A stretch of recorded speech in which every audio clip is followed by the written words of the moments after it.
it was there that I met our guest speaker tonight. And so I got to meet, it was, I think actually Bear Gordon did a mixer, and Richard and Mary were there, and they were doing what Richard and Mary do. They were kind of working the crowd and, talking to everyone and really being gracious with their time for all of us. And so right away we kind of struck up this relationship with them. And so over the years, it's funny because we go to these events, and I remember being in the room in my hotel, and I'd say, I'm just going to wear jeans and a t-shirt tonight. And I'd be walking out the door and my phone rings, and it's Mary, and she's like, "Hey, Mark, I need you to present." So I have to run back in my room and change my clothes and put on a shirt and tie, because I was always getting these last minute calls. And then it was really cool was like late nights at Power Trip, we actually bumped into them again at the In-N-Out Burger. So if you guys ever go to Power Trip, make sure you get out and do everything that there is to do at an event like that, especially In-N-Out Burgers, because they're the best. So I'm just going to give them a few seconds. And so she says she's having trouble with her camera, so just give us a couple minutes to get through that.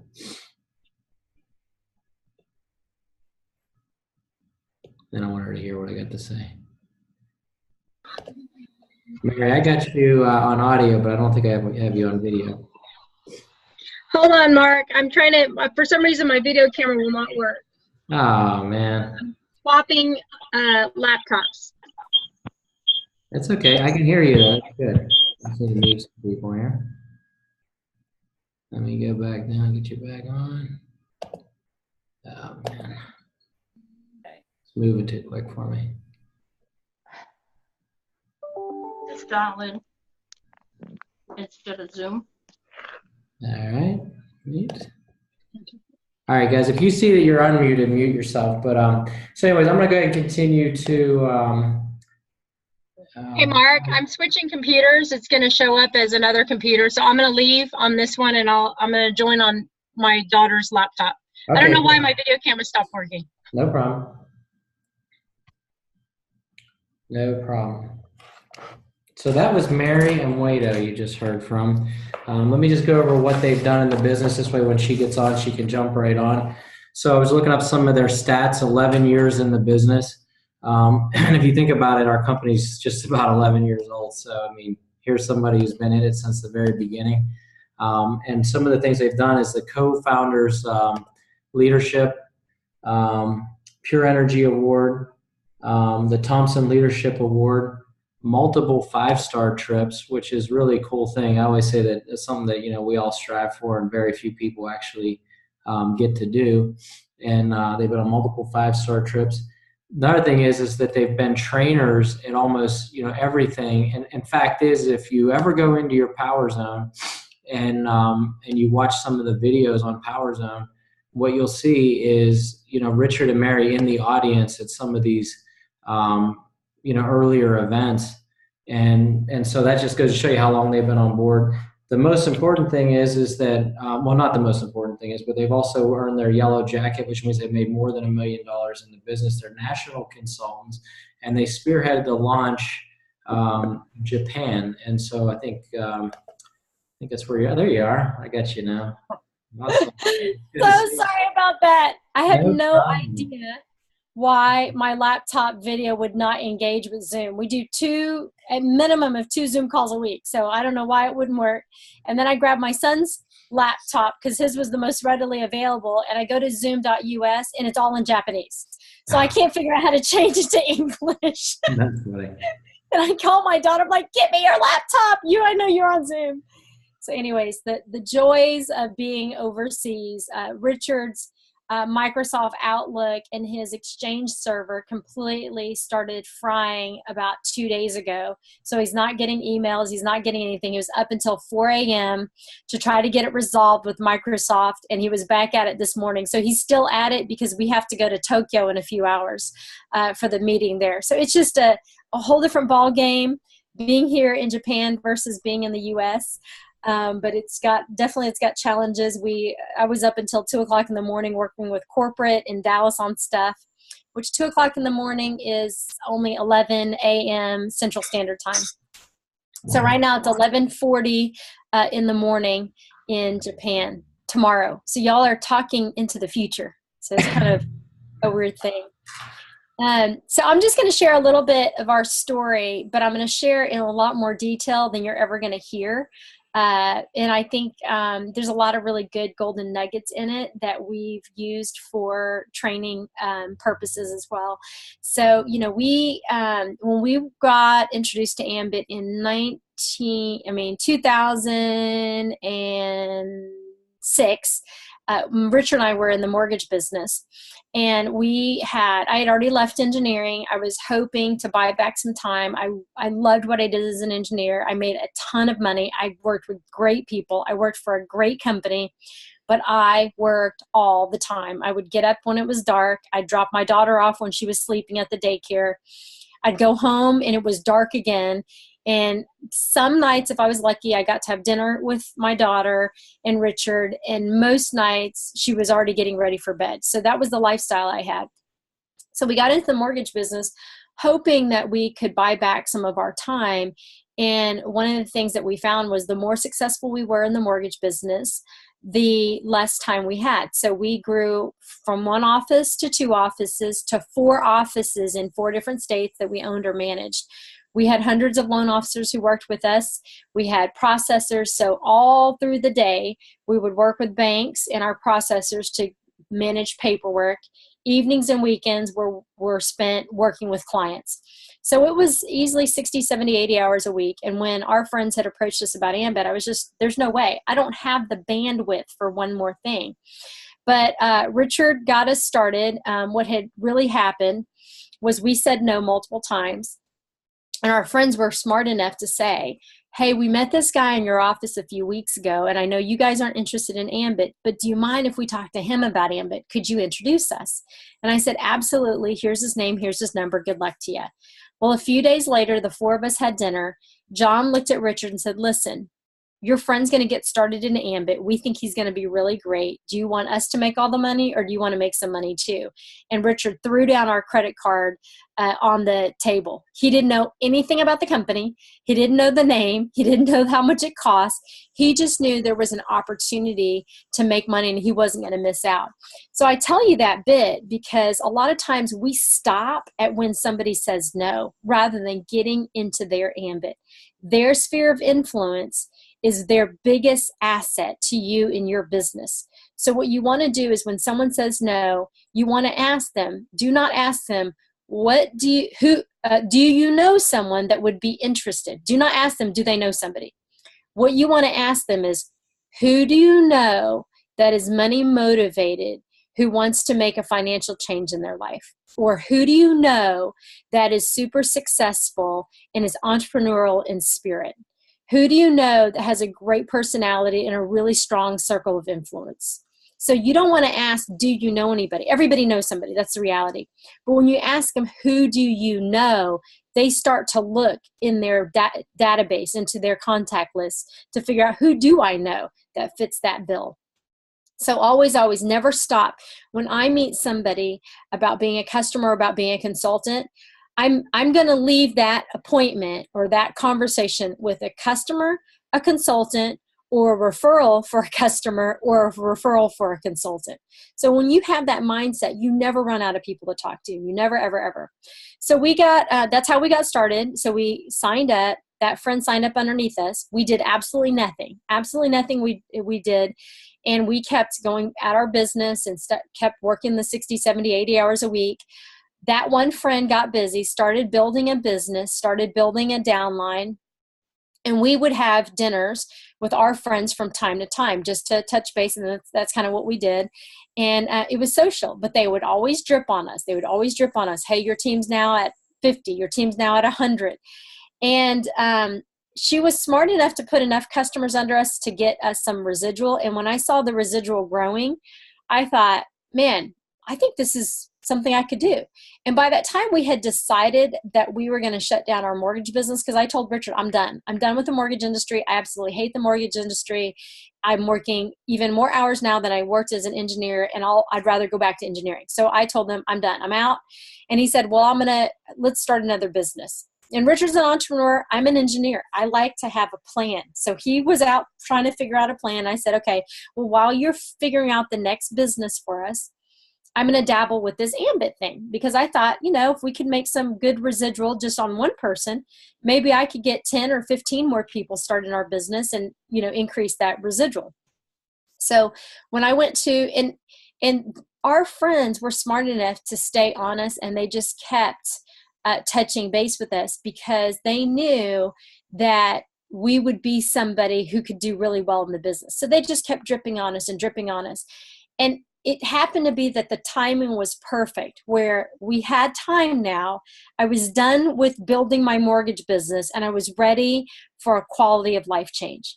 So I tell you that because people in your life may say no to the business today, but 6 months from now, a year from now, 5 years from now, they may be so ready for a change that their ability to hear you about the business alters. So don't ever give up on someone just because they say no today. That just means no right now. It doesn't mean no forever. So you just have to stay positive. Don't ever burn any bridges with people. Don't get upset when people don't join your business today. They're just not in a space, and the timing's just not right. So fast forward 6 months, the timing was now right for me to engage. Terry and Don, they didn't get upset that we didn't engage. They didn't get frustrated with us. They just let us be where we were. And they knew eventually there would be a time where I would be fed up enough with my business, because Terry saw I was exhausted all the time. I had these dark circles under my eyes. I looked tired. I looked like I was run through the ringer. I barely had time for my kids. I was nursing my daughter in the office. I mean, she was always in the office with us.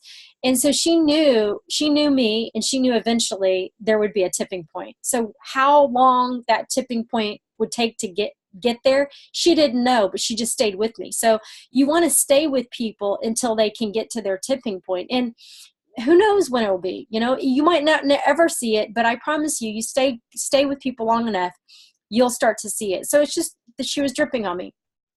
So I come to the presentation, I start to see everything. I'm a numbers girl. I knew right away when I saw the presentation there, I wanted to replace my income. I wanted out of my business, and I did not want to go back to work. And I knew that the only shot I had at replacing income was to get to senior consultant. There's just not enough money as a marketing consultant or a regional consultant to be able to make a living full time. And I'm not talking about, lifestyles of the rich and famous. To me, a decent living is to make at least $1,000 a week. That is a decent living. And that's not what I'm accustomed to making, but that was enough for me to justify doing Ambit full time. So I knew I had to get to senior consultant. And so what I did was after the very first presentation we went to, that one guy had already built a pretty significant downline. I called in a favor to a friend, and I said, I need you to join my business. It's not, I promise you'll make your money back, or I'll pay it back. I'll pay it back to you if you don't make your money back. Because I knew I could help that person get a couple of customers. And at the time, remember, the investment was almost $500 to get started in business. So I called a really good friend. I asked for a favor because I knew I needed to get to regional that day. So I got to regional that night. And then what I did was I made a massive list of everybody we knew. Everybody we knew. I mean, it was hundreds of people on that list. And I called, the meeting was on Thursday, so the next day was Friday. I made that massive list. I called my brother and sister-in-law and said, hey, can you take the girls on Saturday for the day? Because I've got some work I've got to do. And they said, sure, no problem, perfect. We'll pick them up at 8 and we'll bring them home, right after dinner. Perfect. So on Saturday morning, got my kids off, and I sat at my kitchen table from 8 o'clock in the morning until 8 o'clock at night, and I made call after call after call after call. I had a massive list. So for 12 hours straight, I did not stop at making calls. I called and I called and I called. There was not one moment where there was a break. I sat, I had a sandwich for lunch. I think I was in my PJs all day long that day. And I had a lot of people looking at the business. And unfortunately at the time, we had no video. So how I was exposing people to business was I was telling them all about it. Jerry Thompson Jr., Chris Chambliss, 7-Eleven, blah, blah, blah. It's electricity, deregulation. You have right to choose. I went through the whole presentation with people. And I had a lot of people get started. A lot of people join. And the only problem is the people that got started couldn't do effectively what I was able to do. So there was no duplication. So they tried and tried and tried, and a lot of them would fail, and then they would quit. And I'm telling you this because everything you do has to be duplicatable. So it does not matter what you're doing works. The only thing that matters is, can it be duplicated? So at the time, we didn't have a system. So there was no system, there was no video, there was no way that I could duplicate what I was doing. And I didn't know. Nobody had taught me. I didn't have any background. I didn't have any training on it. But I was just exposing as many people as possible to this business. I did not worry if people told me no. I didn't worry about the people who said, you're crazy, you're not going to make any money, what are you doing? You should go back to engineering, you should go continue mortgage. I didn't listen to any of that. I said, you know what? I've got a lot of calls I got to make. I got to go. I can't talk about this now. I'll call you later. So I just zipped through person after person after person. And that's why it's so important for you to have a massive, extensive written list. And I would venture to say about 90, maybe 95% of all consultants in Ambit never make an extensive written list. We leaders make a list of everybody you know. And very few people ever make a list of everybody they know. They make a small list. They may start at 50 and they think they're going to add to it. They may have 100, but then they never really spend the time to make the list. That's your foundational piece. You need to spend some time developing that list. Every single person in Ambit should have a list with a minimum of 300 people on their list. I don't care who you are. I don't care what background you have. I don't care where you live. The average 18-year-old knows 200 people. That's the average 18-year-old. And everybody who's in Ambit is above average. So you might have to work with someone. You might have to work with a mentor. You might have to get a memory jogger, but you can make that extensive written list. So that day, I didn't get into conversations about what are you doing. I just told people, listen, I can't continue working the way I'm working. I'm watching my kids' growing up years fly by, and I'm not doing this anymore, and this is my ticket out. So I really want you to build this business with me. This is one thing we can do together. And if they went negative, I quickly ended the call because I had hundreds of people that I still needed to talk to. And to this day, 11 years later, we have still not gotten through our entire written list. It is still not completely through with everything that there is to go through. So there's Richard. Hi. You joining us, or you done? For a little bit. Okay. Apparently it's a gray day here in Japan.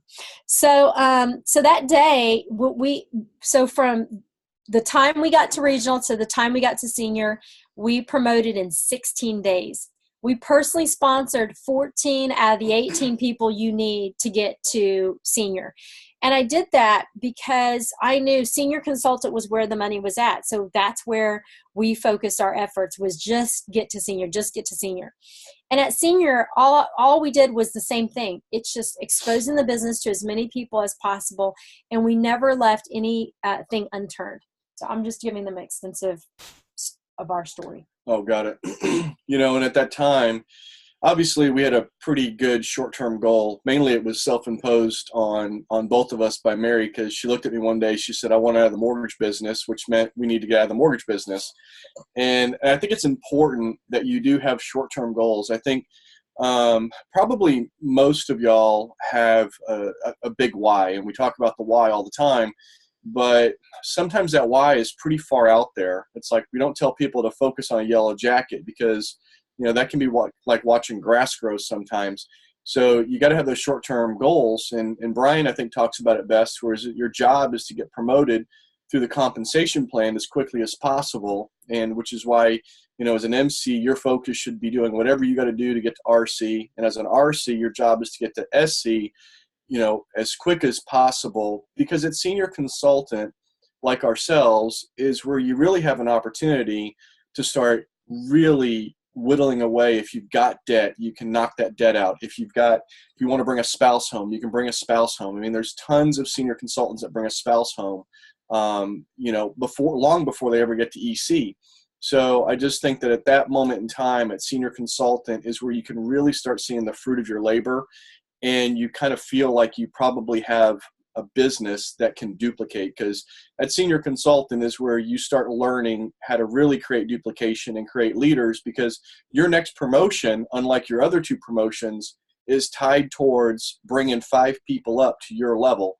So you really are going to lock arms with a handful of people and help them get to that next stage, so you can promote yourself as well. So you are going to be investing time in people like never before, and you're probably investing time in yourself on personal growth, leadership, and stuff like that you're doing on your own accord, not waiting for your upline, not waiting for the next training. I mean, it becomes part of your daily life. I mean, you hear people talk about it all the time. There's people that are in Ambit, but until Ambit's in them, then there's probably not much change going to happen. And this does become a lifestyle. You start rearranging life to have your priorities work. And Ambit, obviously, if it's part of accomplishing your short-term goals and your long-term goals, then Ambit's got to move up the priority ladder. It can't be the priority. We've always focused on put God first, family, then business. And,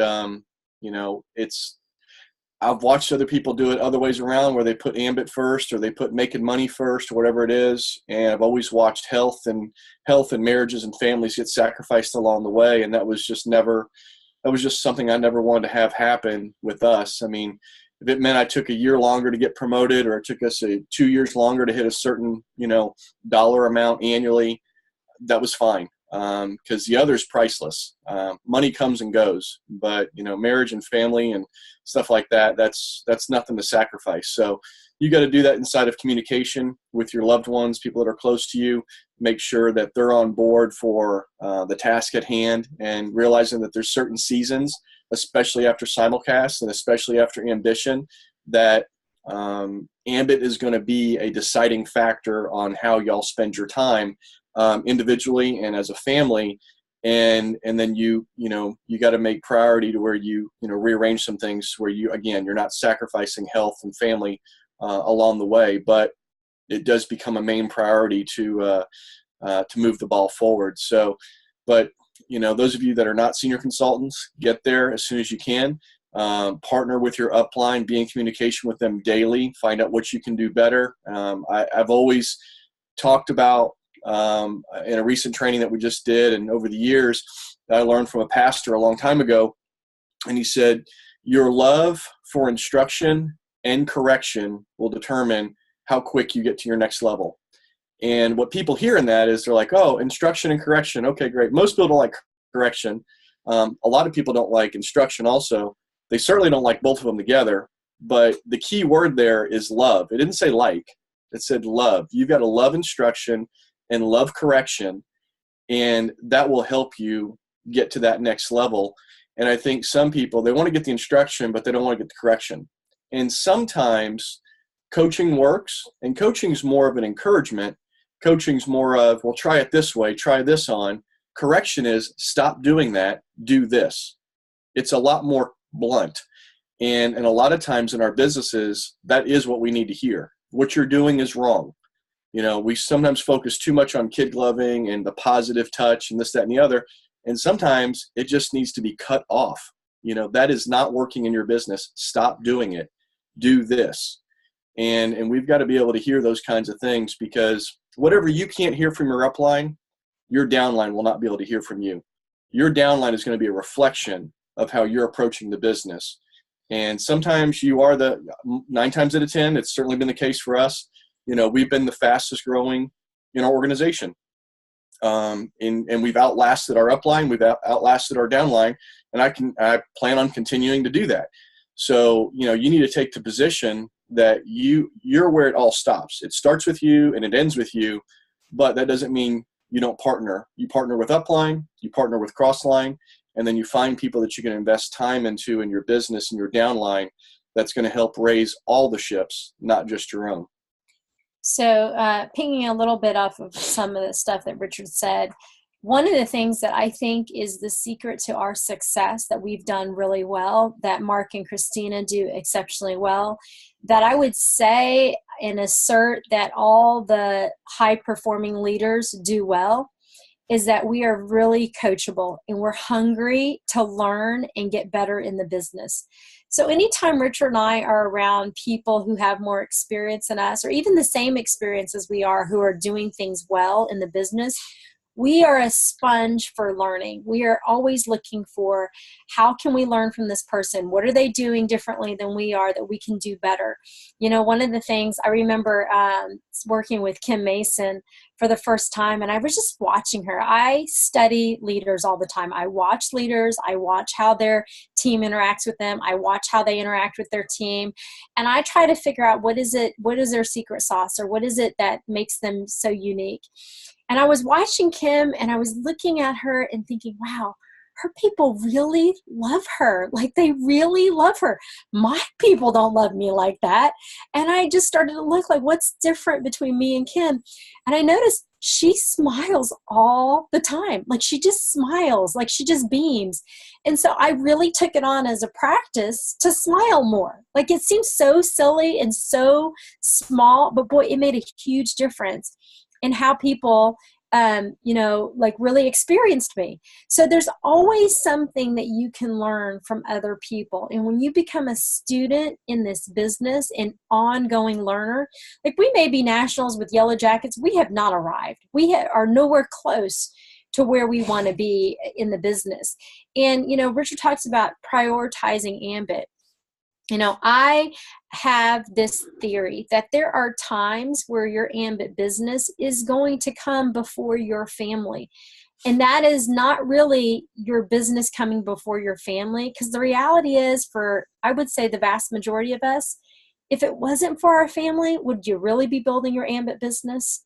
I mean, if it wasn't for my kids driving me to want more time with them, would I really have really worked as hard as I did in the early days in ambit? No, the answer is no. It's because of my kids that we worked so hard in ambit. And there were a lot of times where we weren't there for bedtime, and we didn't kiss them goodnight, and we were at meetings, and there were weeks and months and years where we missed a lot of things, and we sacrificed intentionally so that we could have the life that we have today. We're home with our kids. It's noon, and we're here with our kids in Japan. And we have that life because we invested that time. And people say, in the early days you worked part-time. No, in the very early days we worked spare time. But as quick as I could, we dialed back our mortgage business to only 40 hours a week. And I dialed up ambit to 40 hours a week. I was still working 80 hours a week, but 40 in my regular business and 40 in my ambit business. And it really is easier to promote faster than it is to promote slower. So for those of you who really have a strong why and want to move quickly in this business, I really recommend you do what Richard told you, which is have a conversation with your loved ones. Have a conversation and get them on board and get their buy-in that ambit really is the ticket for your family to some freedom. And once you have their buy-in, then you got to create with them that we're going to do this together. You're going to sacrifice. I'm going to sacrifice. I may be the workhorse and I may be out doing it, but you have to be okay with me missing some things. And when you're away from your family, make it count. Don't be one of those consultants when they're away from their family and they're at meetings, they're just socializing. They're not really building their business. They're not really learning the business. You're at a training. Don't be outside talking and shooting the bull with somebody rather than being in the training room learning, because the sacrifice that your family makes with their time, you better give them some fruit for that sacrifice. They're sowing seed into your business, and you better be doing something that's going to be worth their sacrifice. So, I see it all the time, people who come into the business and they've been away from their family and they spent all this money, but they're not really doing anything to build their business. And they've just really robbed their family of time and money. So don't be that person. Have this business really turn your life around. There's always something, if you stay around long enough, you'll see story after story after story of somebody who has just been plugging away and plugging away and plugging away and plugging away. And there's just hardly any motion. There's hardly anything that happens. And then all of a sudden, boom, they bring in one person and their business explodes. And it happens over and over and over again. National consultant Tian Bui, we worked with him in the early days. Listen, if you had met him in the early days, nobody, not one person would bet $5 that he would be a national consultant, top income earner, yellow jacket wearer. Nobody, not me even. I wouldn't have even bet $5 on that. He was so shy. He struggled. He scraped his way to regional. Then he scraped his way to senior. I mean, at regional, he came into my hospital bed when I was pregnant with Zachary on bed rest, and he came to tell me that he was quitting the business. He's not in my downline. He was a regional consultant. We had just promoted executive, and he was done. He's like, I've tried my best. This isn't for me. I just don't have the personality for it. And I told him, listen, you're doing all the right things. You need to just keep doing what you're doing, and this business is going to grow with or without you. So I recommend that you stay at it and stay the course. And then boom, all of a sudden he gets a windfall in his senior business, gets promoted executive. Boom, he gets a windfall in his executive business and promotes to national before we do. And so it goes to show that it doesn't matter what your past has been in ambit, your future is not dictated by that. So tomorrow could be the day that you sponsor someone that changes your business completely. Or it could be the day that you hear something that clicks for you in your business that alters how you view your business and how you take action in your business. It always is one little thing like that changes your business forever. And we've seen it time and time and time again. 11 years in the business, and we see people over and over and over again who will trudge and drag their way through the business. And all of a sudden there's this light bulb moment that happens and something clicks and something turns and they have an incredible breakthrough in their business.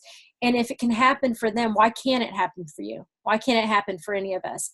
And I remember, being at executive, and people would ask us all the time, and we took forever to get to national, and that's a whole nother training topic, but people would ask us all the time, how far away are you from national? And what is the number, Mark? Is it like 625? You go from like 10, 5, 3, 1 on your countdown, and then as soon as you promote to executive, what's the new number? 700 something. Yeah, I don't know. It's high though. It's like 700 now. Like woohoo, you promoted and boom, you're 700 people away from the next promotion. But I would tell people we may have been 300 or 200 or 100 or 400, but I would always tell people I'm only one Ray Monty away from national. Because you are. You think about it. If you sponsored Ray Monty tomorrow, life would be completely different. And there are Ray Monties out there. There are people who are hungry to build business.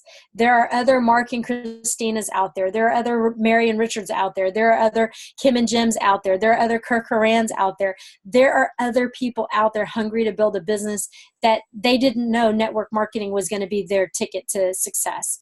So just keep the faith, because that can happen for you too. But there's only one J. Emma. That's true. There's only one J. Emma. God broke the mold when he made J. Emma. I think Mark wanted to do some Q&A. Oh, yeah, sure. No, I'm good. So No, we're going to turn it back over to you, Mark. No, I did have a couple of questions for you before we get into that. One thing I just want to kind of touch on is you said the click, that moment where you have that epiphany moment or that click. For Christina and I, we were ready to quit too. It was 3 months in and really with nothing. And then Kim Mason, I think, had you on a national call or on her team call.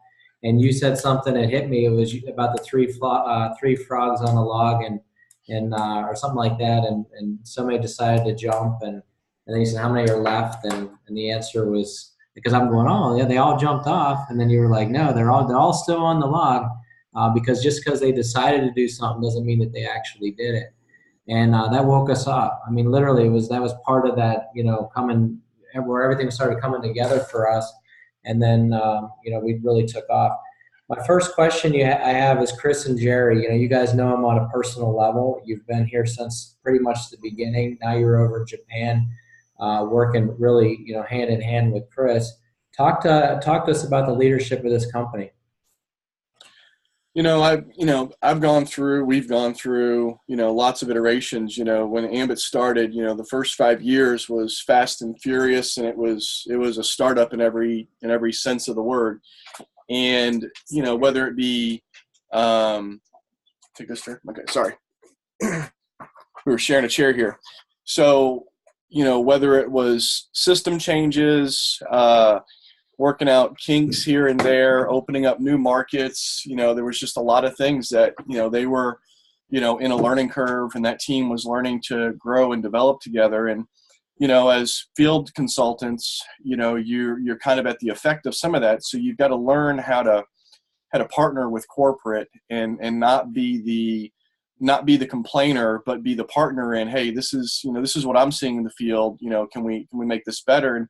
And them, mostly Chris at that time, Jerry, hasn't been really, up until recent years, been more accessible to the field just because of what he had to do with his own role. But now he's got a team of people where he can step away for periods of time and go do tours for 2 weeks. And, he did the executive tour, then came to Japan for a week right after that. There's no way that he could have done that in the early days, but he had to have a team that was trained that could handle all of the energy trading and basically become his brain trust. So it's been Chris, Daryl, David Ames, Irene, and people like that have really helped, basically be that liaison from the field to corporate to say, hey, this is what we're seeing. What can we do to make this better? And, Ambit right now is an aircraft carrier. You need to make a turn. It takes a little while to make a turn. It doesn't turn as quickly as it did. Jerry wants the company to be nimble. We were a lot more nimble in the early days when there wasn't as much revenue on the line and as many other, employees. But nowadays, you've got some layers of management that takes time to work things through. At the end of the day, we still make the changes that are necessary. And, even when we went through a rough time in Texas when we had a massive heat wave in 2008, which could have knocked a lot of companies out, did knock a lot of companies out in Texas, energy company wise. We experienced a polar vortex.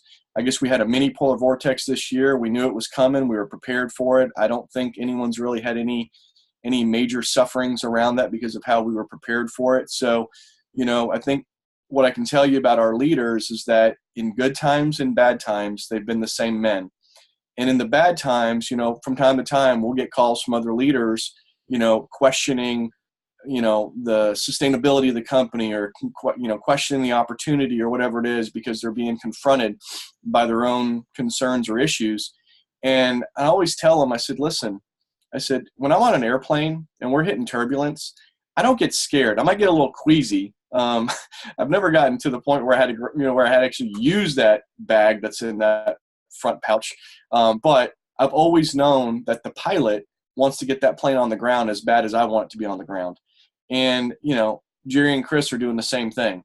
They are flying this plane, and their job is to get it to smooth waters, get it to climb into higher altitude. And when we've got to make, soft touchdown landings, then they can do that as well. So I've just never had a concern about the leadership. I mean, I tell people in Japan, the reason why we made the decision so quick to come to Japan when Chris asked me, it took all of 5 minutes just because I had to wait for Mary to get down the alley and pull into the garage.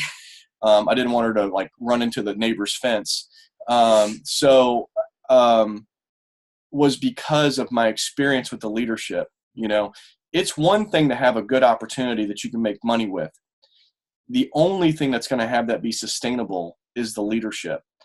And there's no good reason for us to come all the way over here to Japan where we can't speak the language if I didn't trust the opportunity and trust the leadership. And so that's why we were willing to move our family all the way over here, was because of all that history of, professional time, personal time. Jerry and Chris are the same people behind those $19 folding tables as they are on a 5-star trip, as they are in a closed board meeting, as they are going through any other accountability that they're doing. They are the same people. And I think that's what you look for in leadership. And one of the most recent things that I said about Jerry when he was here in Japan, telling a large group of people here, was I said, it's really great to have a leader that's not impressed by his own success. And that's Jerry to a T. Jerry is not impressed by his own success. He does not care that he's running $1 billion company. He does not care that he's sitting on this council, this advisory board, or any of that stuff. He's not impressed that he is, the lineage of the 7-Eleven family. What he cares about is the success of his employees and the success of the consultants more than anything. And if you stick around long enough, you'll know that. And as you get that inside of you, your ability to transfer that confidence and enthusiasm to people will help your business, because wherever you lack confidence, it's going to hinder the opportunity for you, because you're going to be holding back. You won't go all in. And to win at this business, you do have to go all in, at least from a standpoint of the mindset. I don't mean quit your job tomorrow, but I do mean that you've got to have that mindset that this is it. You've burned your ships. You're on the island. You're going to win, and you're going to make this a place where your life changes. So I've got 3 really quick stories about Chris and Jerry. And I tell you that because we get a glimpse of them that a lot of people will never get to see or experience, most because we started in the early days where there was hardly any of us. But I remember the first real experience I had of Jerry was in 2008. It was the year that I was on bed rest with Zach. I was 2 months in the hospital, 2 months of bed rest at home. So 4 months I'm not working. The first week I'm in the hospital, we promote to executive. We had done a lot of work in the previous year and a half building our business, and we had a pretty substantial residual. Zach was born on the 16th of May. Our residual on the 15th of May covered our household expenses, our mortgage, our taxes, our insurance, our utilities. It pretty much set us free, that our residual. And that was the year of the plagues that Jerry talks about, where we had record high heat in Texas, 30 plus days of 100 plus degree weather.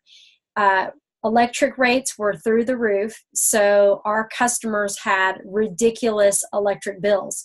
So you can imagine our friends and family would switch to Ambit and their electric bills went through the roof. And it wasn't a function of Ambit, it was a function of what was happening with the weather and with the industry.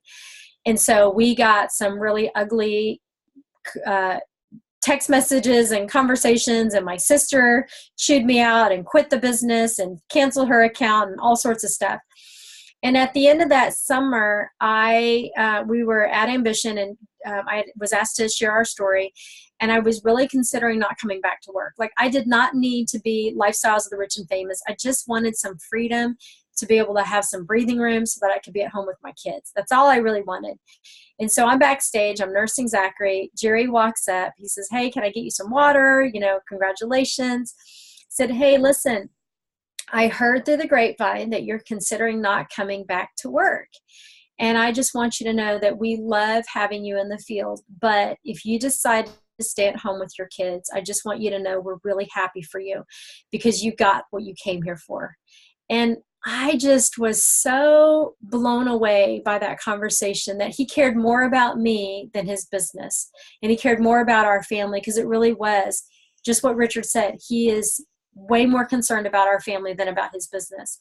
And he has never wavered from that person. And Zach, that was almost 10 years ago, that conversation. And then Chris Chambliss, a few years after that, it took us a long time to kind of get going again once we got that. And Chris Chambliss had called me in his office, and he had said, "Hey, I just want to have a conversation with you." He said, "I just want to show you my number. I want you to show you numbers." So this is what other ECs are producing. This is the average. This is kind of in your status. This is what's happening. This is like what weekly checks look like, and what size of the business. And this is what yours looks like. So if I look at you in comparison to other people, I'm asking and wondering, what is someone like you doing, producing results like this to me, it seems inconsistent with what you're made of and what God's put in you. And so it was kind of a smack in the face, come to Jesus conversation for me, but so grateful that he did, that he cared enough to put that together to have me see that we weren't reaching our full potential in this business.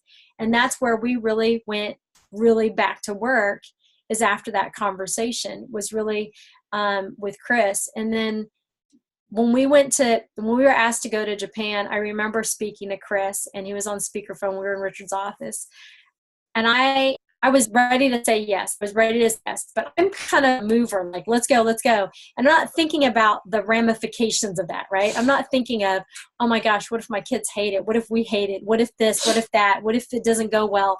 I'm not thinking of that. I'm just like, let's just commit to the 6 months and let's just go for it.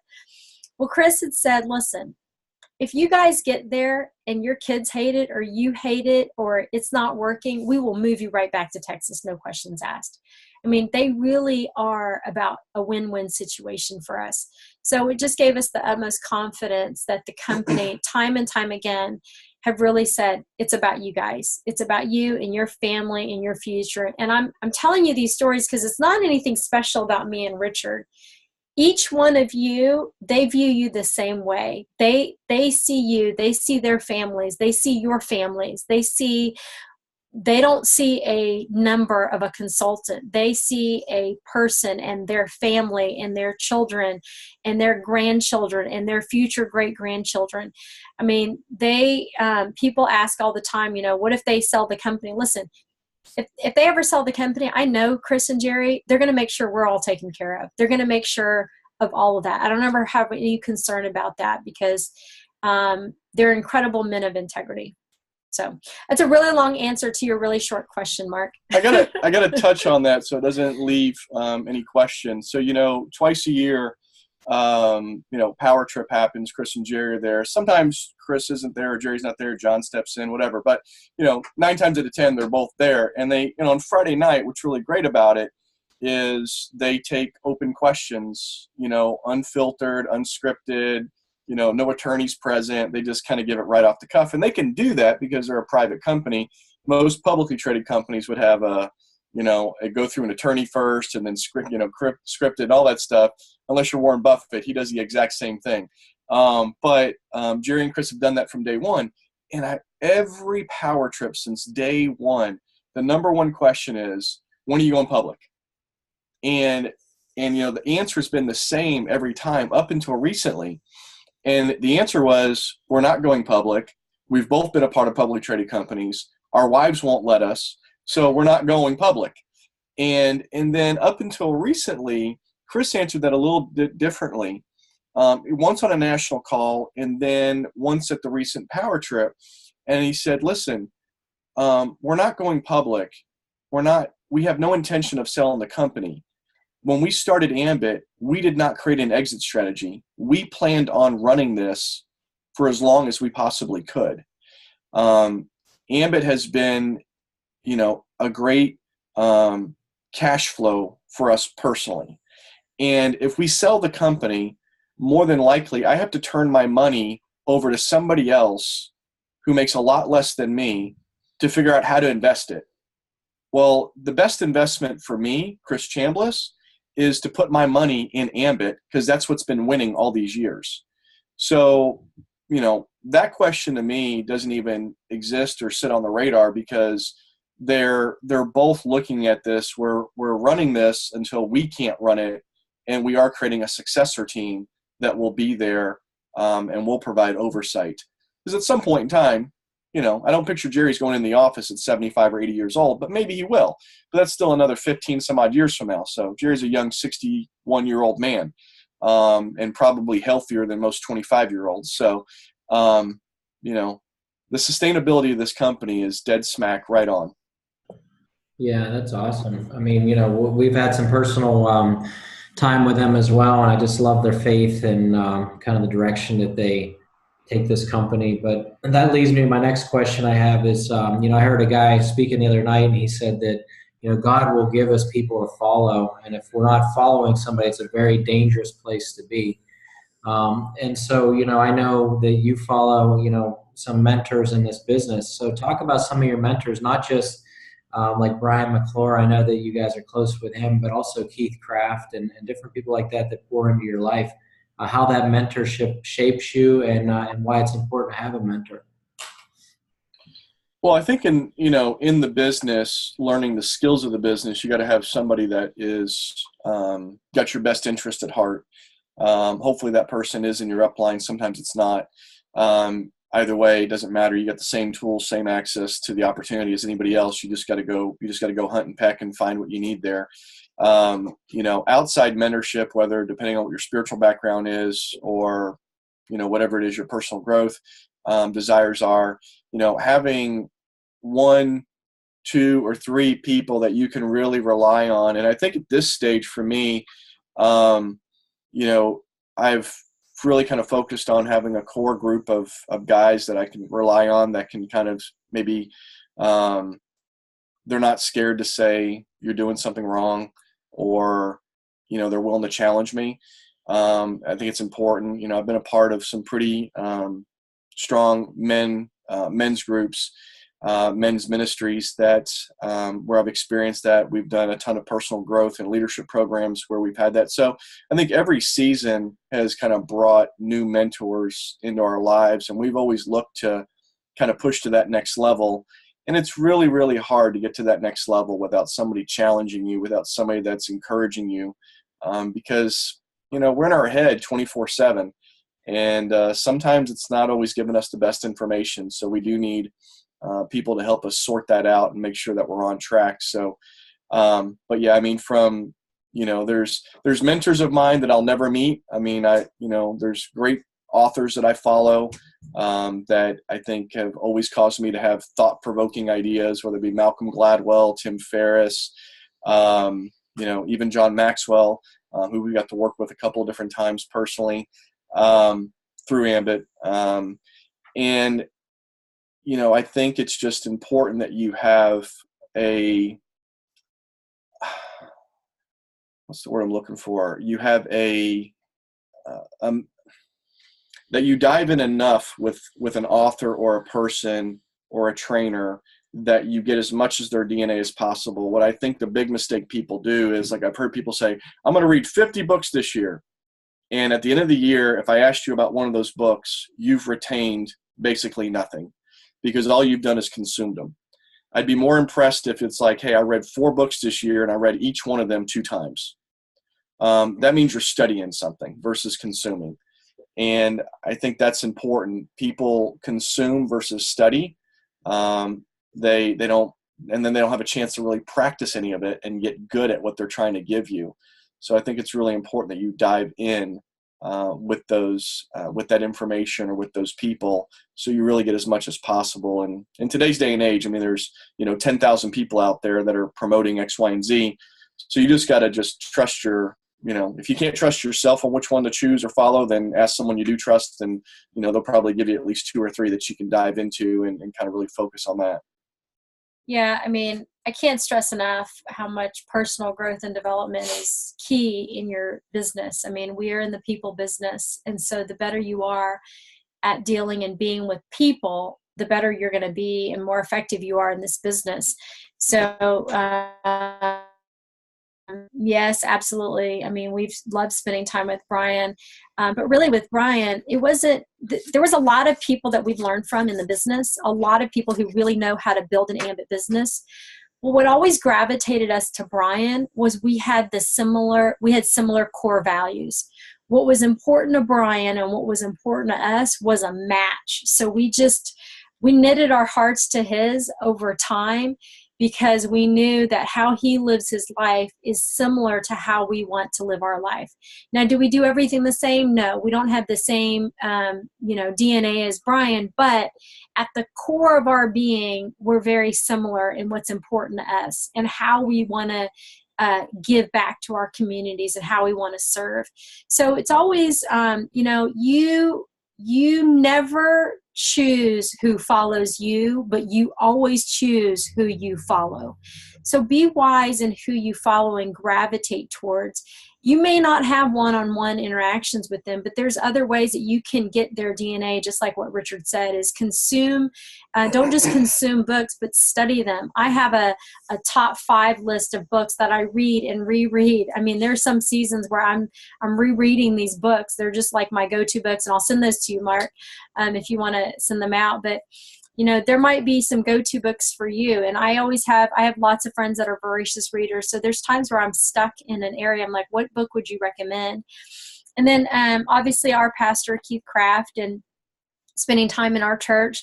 But I am a part of a women's mastermind group. It's executive Christian women who are rock stars in their industry. And the woman who leads our group, her name is Chris Parker. And I'm super excited. She's developing an online program. So as soon as that comes out, I will be blasting it everywhere. But she's one of my very, very dear friends. But her business card says she's the greatness extractor. And so what she specializes in is really pulling out the greatness in you that's been buried. So if you're not currently already investing in your own personal growth, we spend thousands of dollars a year on personal growth. And you need to take some of your profit from your business and invest it back in your business. It's the cost of doing business. It's all a business expense. We've spent decades doing personal growth and development seminars and podcasts and webinars and books and all sorts of stuff. So if you're not doing that, you need to be. And maybe all you've done up to this point is reading books and listening to podcasts. I highly recommend you find some kind of seminar to go to so that you're iron sharpening iron. I have a really good girlfriend of mine who's in my mastermind, and she is involved in the Townsend Leadership Program, which I'll probably do when I get back there. But it's a hefty tuition that she pays every month. She flies once a month from Dallas to Arizona to do this monthly training. But beyond the content of the training, what she gets is she gets to be an iron sharpening iron with other successful business people who are committed to getting better themselves. And so getting around like-minded people makes a difference. That's why it's so important to invest in regional training. So when you've got a power trip, you've got a big training wherever your area is, you've got ambition, you spend the money, you stay in the host hotel, you be around people who are like-minded, you get around that iron sharpening iron. If Mark hadn't been to Power Trip, we would have never met. I mean, there was something about Mark that had me gravitate towards him because he was so hungry to learn and build his business. And that doesn't happen when you're going to just business presentations. That doesn't happen when you're only in your own geographic area in your local meetings. So it's really important that you get out there so that you have those opportunities to be around other people. Man, you guys are awesome because everything that I had listed to ask you, you've covered like thoroughly. I was gonna ask you about the big events. One thing I do want to, I would be kind of remiss not to ask about is Japan, because there's a lot of people who want to reach out to Japan. They see some people really, killing it over there and doing, just doing really great things. And some people want to hop on a plane and go to Japan, and I say not me because I'm in Florida. I like the weather here, and I've seen pictures of those fish heads and stuff that Tim posts. So I'm not too crazy about that. But anyways, what should we be doing here to work our Japanese business? Well, just keep in mind they do have McDonald's here, so you'd be all right. You go back 15 pounds heavier instead of losing 15 pounds. But I'll get that question often, and it is definitely not wise to jump on a plane and come here. Maybe 1% of the population speaks English. So if you don't speak Japanese, there's no cold market here. Meeting people on the street is not a very common thing. You might, get to talk to someone at a club, a bar or a restaurant, maybe something like that. But this society, this culture is very much based on introductions, meaning you are introduced to somebody before you get to meet that somebody. So the best thing I can tell you to do is in America, is, and some people do this and they've gotten one person sponsored and then they're like, I don't know what to do to support them. You know, they've done stuff on Facebook. They've done through very other social media or ads or whatever like that. It doesn't work. You want to develop a relationship in the States that's got connections in Japan, somebody that speaks Japanese, and then you have a chance at starting something. But a lot of people came over here thinking they were going to strike gold because whatever, even though they were advised not to, and they did it anyway. It is a hard market. The only reason why we said yes to Chris was because we really did have contacts that we had been working with and could work with, who were showing the plan, getting us on conference calls, getting us on video presentations 4 months before we ever came to Japan. Before we came to Japan, I mean, our license wasn't even done, right? So that's why we did that. Otherwise, we wouldn't have done that.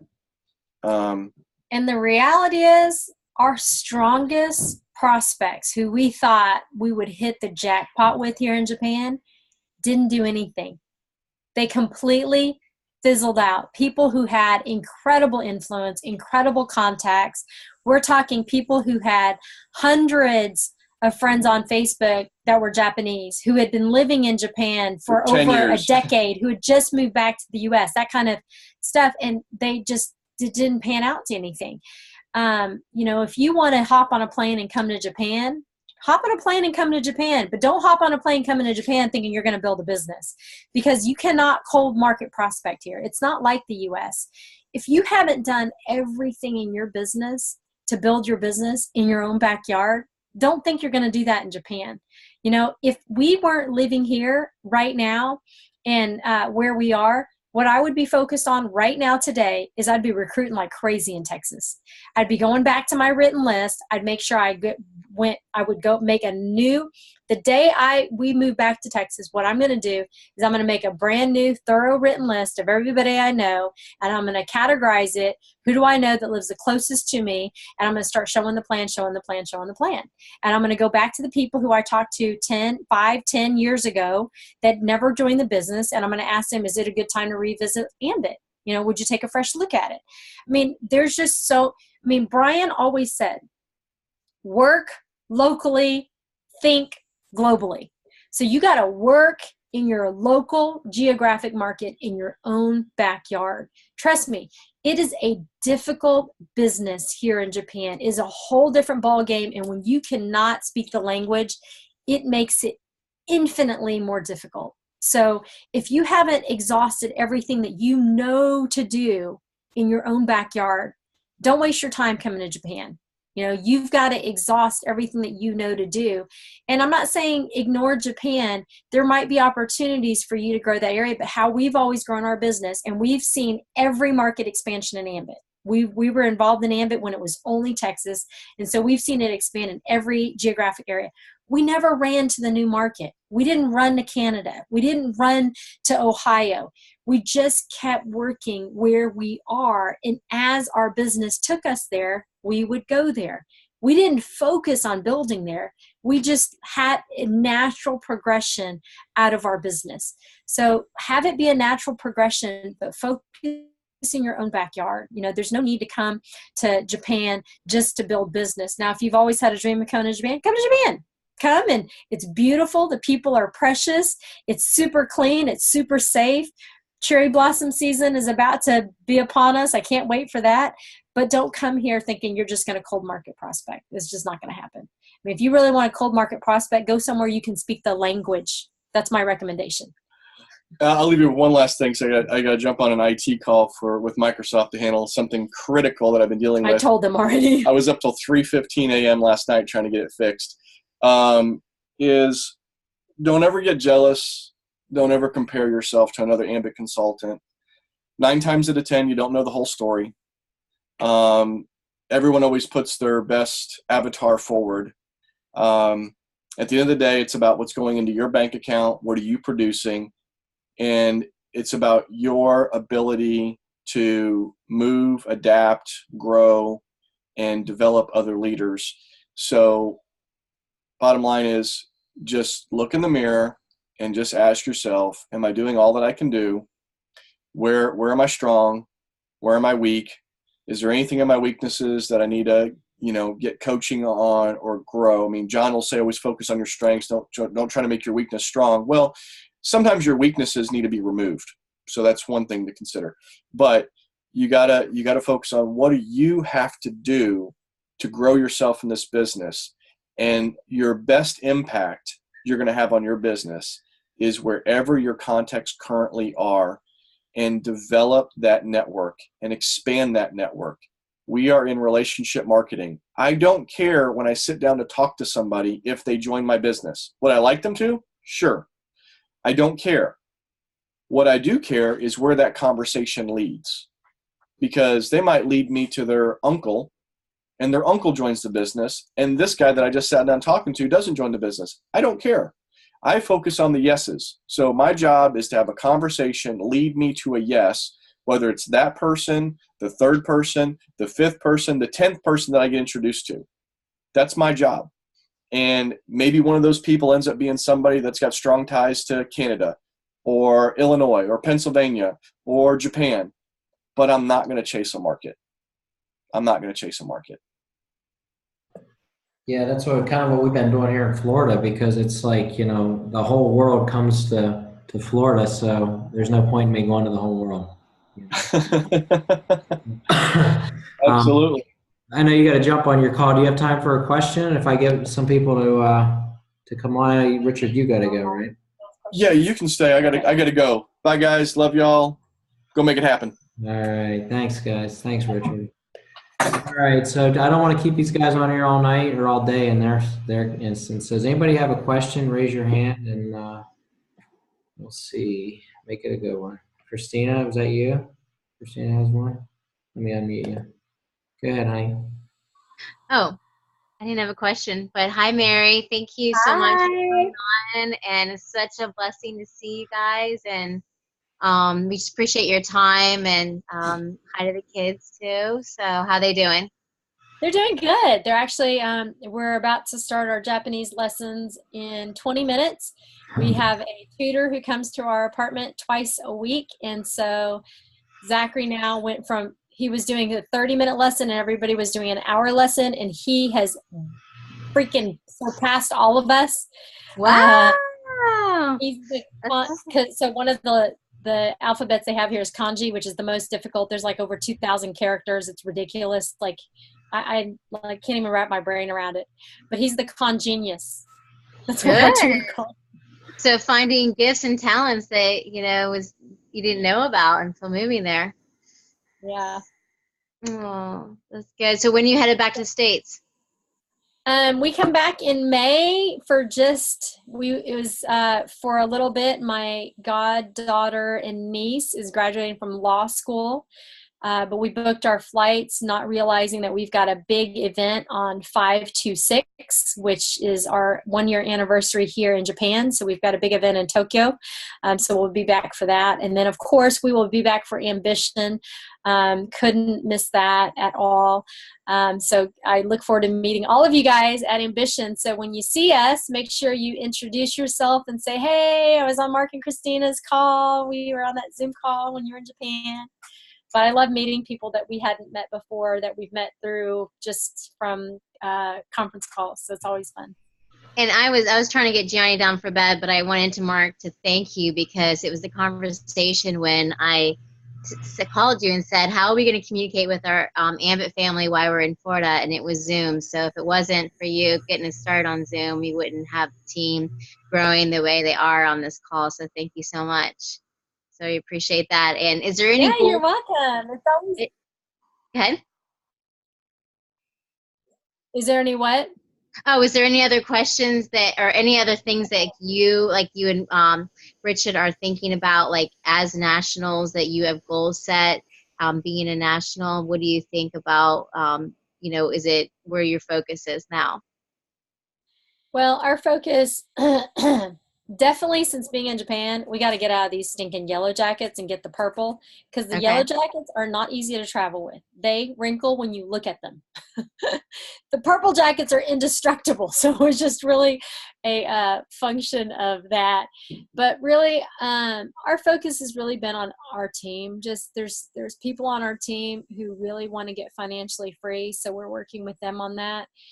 For those of you who are working towards financial freedom, one of the first things we teach our team is to get skinny financially. So cut out all the non-necessities in your budget and get your financial freedom number as small as you possibly can get it. So for some of you, that might be selling a car and getting your car payment down. For some of you, it might be canceling cable. You're not going to need it anyways because you got to build your business. It could be getting a cheaper gym membership. It could be paying off your debt. I mean, I don't know what all the details are. It could be not getting your nails done every week for you ladies. You know, I don't know what that is, but getting your financial freedom number as small as possible and getting skinny so that you can get financially free. So we're really focused on helping some of our consultants get free, be able to help some of them get their spouse home from work, be able to quit jobs. The other thing that we've taught a lot of people is, especially people who've really lived paycheck to paycheck for a really long time, if you get $1,000 saved up in a savings account as quick as possible, that act will alter your posture in your business. And it doesn't sound like it would, but I promise you, if you've lived paycheck to paycheck for a while and you have $1,000 in your bank that you don't touch, you will speak differently and you will approach people differently, and you will have a new confidence about you that other people will experience.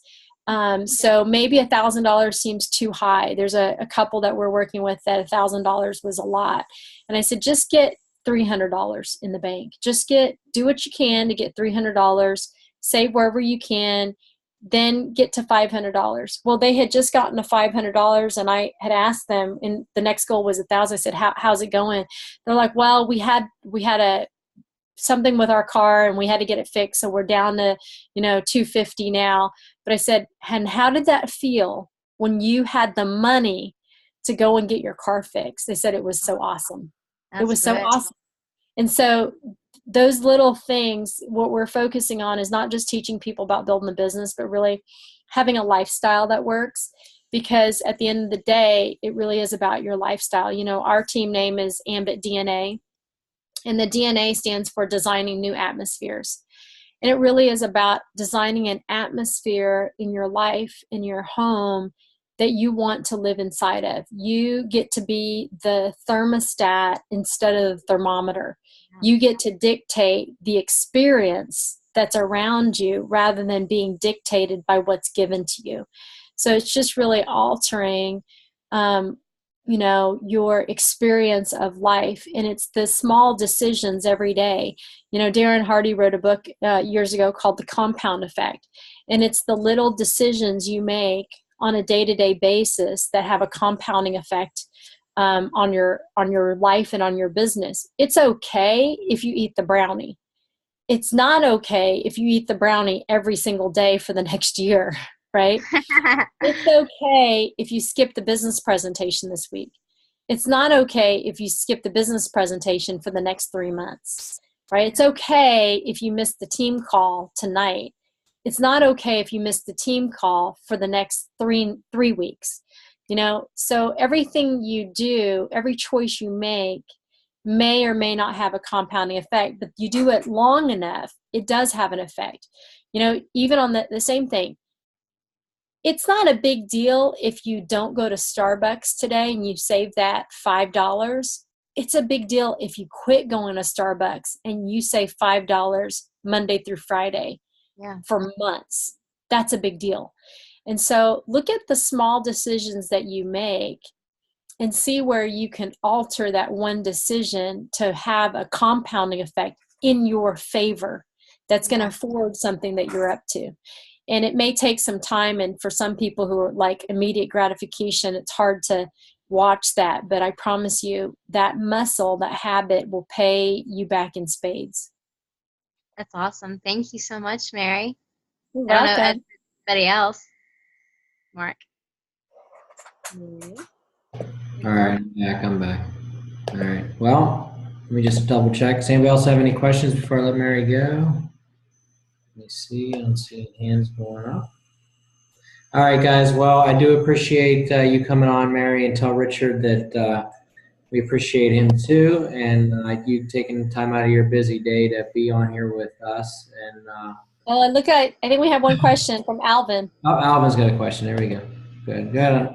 Yeah, hi Mary. I'm very happy to be here, and I'm glad to hear what you said.